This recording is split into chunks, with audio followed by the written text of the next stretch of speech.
Okay. He called himself a young man. I love it. Hey, bro. He called himself a young man. All right. Bro, I'm just a baby boy. He called himself a young man. Okay. All right. Let's start from the TOP. I'm gonna give you the alley-oop, bruv. Okay. Since I know what I'm gonna say.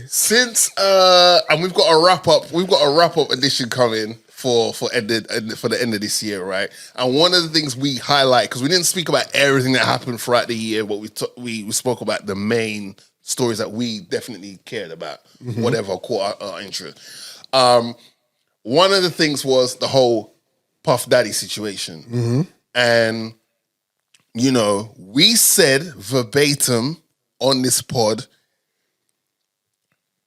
they are gonna try and get this next Donnie. Like, in a long list of Donnies, we've been saying there's a number 2 they're gonna try get. If anything, they probably wanted to get him before Diddy. We've been trying. Yeah, we've been saying they've always tried over the years to bring this guy, to get him in a Mazza, to associate him with Mazza, and we're like, yo, it's quiet right now, but they're gonna do their utmost to get this guy in particular in a Mazza. Fast forward couple more pods, we're like, yo, it's looking peak for Diddy, but they're gonna try and get this done. Remember, man, I've been saying this, you know. Right. And the thing about it is, again, the backers and forwards that I've had with you and Joe is conflicting because I came here one episode and Joe was like, bruv, Donnie made Blueprint, bruv. Yeah. And then I felt bad for saying it. I felt like, what? Yeah. Who am I to question? I need to check myself. Yeah, bro. Who am I to question the guy who gave us the blueprint? Who gave you the blueprint? Three times over. And I'm going backwards and forwards, and I'm feeling like, bruv, what could, like... Yeah. But again, we kept saying, they're really... And it's not like we was wishing that on him. It's just that the narrative for many, many years is, since he's slowly started to progress and be more than just a rapper, people have tried to pull him down. Because it's like, that crab in the barrel mentality, right? Yeah. And then, lo and behold, something drops.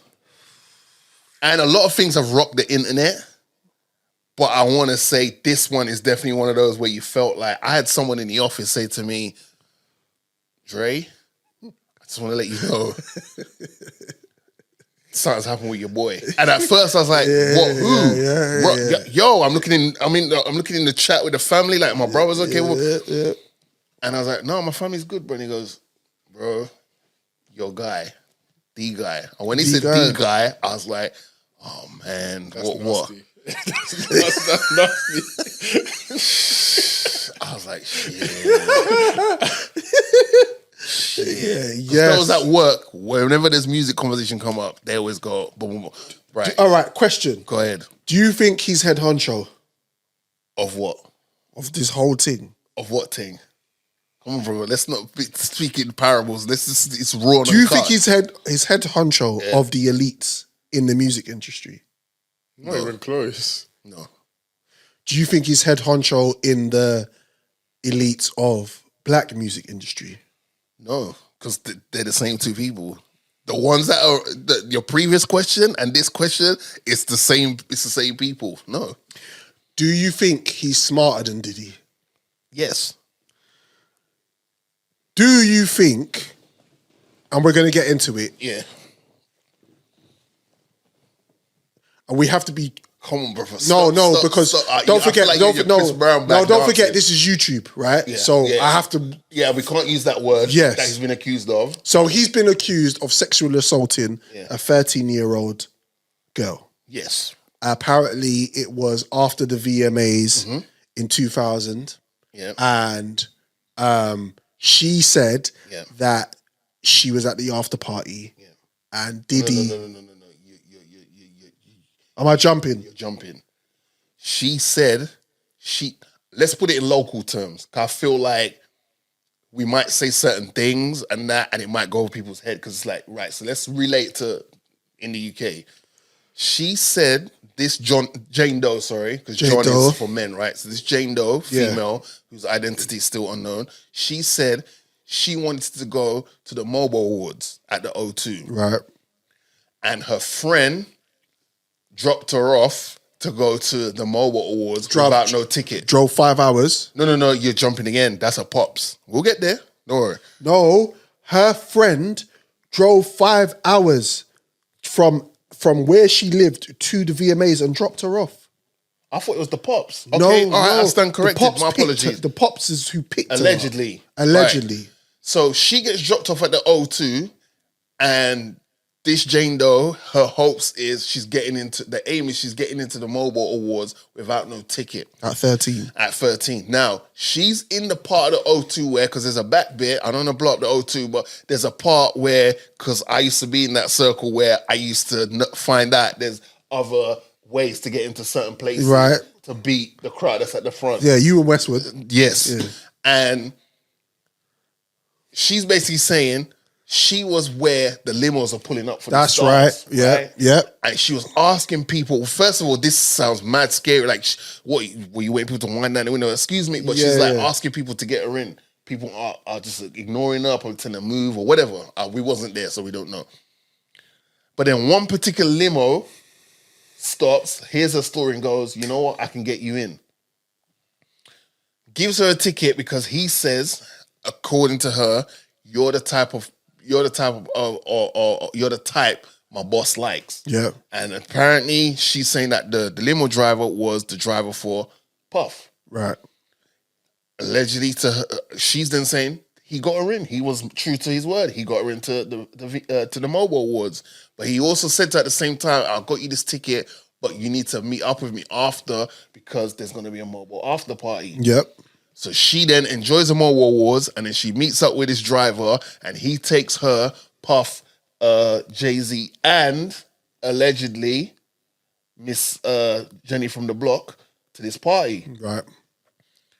She says that they take her to this house. There is partying going on there, but then they take her to a room where allegedly she drank something, she didn't feel too good. Felt woozy. And then that's when the SA took place. Mm-hmm. She then said she managed to escape, or after what happened, she said those two did it, and there was a female there watching. That's what she said. Yeah. She then left the party, and she went to a gas station, and what they call 7-Eleven, and then she called her Pops, and her Pops drove for many hours to pick her up and to take her home. Right? Yeah, that's the story. She recently went on a news channel and. Again, they blacked her out so that you couldn't see who she was, and she gave her her side of the story. Her side of the story. Yeah. Now, obviously, once the news came out, Rock Nation or Jay-Z, the Jay-Z's lawyers, Spiro, his name is Alex Spiro, put out a statement. The statement said, "I don't think that story had 30 minutes on the internet. My lawyer received a blackmail attempt." Called a demand letter for a lawyer named Tony Buzbee. What he had calculated was the nature of these allegations and the public scrutiny would make me want to settle. No, sir. It had the opposite effect. It made me want to expose you for the fraud you are in a very public fashion. So no, I will not give you one red penny. These allegations are so heinous in nature that I implore you to file a criminal complaint, not a civil one. Right. Whomever would commit such a crime against a minor should be locked away. Would you not agree? These alleged victims would deserve real justice if that were the case. This lawyer, who I have done a bit of research on, seems to have a pattern of these type of theatrics. I have no idea how you have come to such a deplorable human, how you have become such a deplorable human, Mr. Buzbee, but I promise you, I have seen your kind many times over. I'm more than prepared to deal with your type to claim your claim to be a Marine. Marines are known for their valor. Yeah, valor. You have neither honor or dignity. My only heartbreak is for my family. My wife and I have to sit down with our children. I have to sit our children down, one of whom is at the age where her friends will surely see the press and ask questions about the nature of these claims and explain the cruelty and greed of people. I mourn yet. Oh, I mourn yet another loss of ignorance. Children should not have to endure such at their age, at a young age. It is unfair to have to try to understand inexplainable degrees of malice meant to destroy families and human spirit. He goes on. My heart and support goes out to true victims in the world who have to watch how their life story is is dressed in costume and profitability by the audience chaser in a cheap suit. You have made it terrible error in judgment, thinking that all celebrities are the same. I am not from your world. I am a young man, as Joe mentioned, who made it out of the projects of Brooklyn. We don't play these type of games. We have very strict codes of honor. We protect children. You seem to exploit people for personal gain. Only your network of conspiracy theories, fake physics will believe the idiotic claims that you have levied against me. That, if not for the seriousness surrounding harm to kids, would be laughable. I look forward to showing you just how different I am. So he's put that statement out, and now we have to talk about the inconsistencies in what this Jane Doe has been saying. Yeah, so the latest information that's come out is that oh boy. Okay, so in her statement, she said that she spoke to someone, another celebrity who's got a tattoo on their arm, a specific tattoo, and she spoke to him about it, like, oh, boom, boom, boom, boom, boom, having little small talk about it. That person has come out and said, this isn't facts, because at the time they're saying this was meant to happen, I was on tour. The two musicians, Benji Madden. Right, that's it. Yeah, and his brother. She said she was having a conversation about their tattoos. And they weren't even there. They weren't there. They said they was on tour. So they're like, well, how were we there? And how did that conversation happen? Yeah.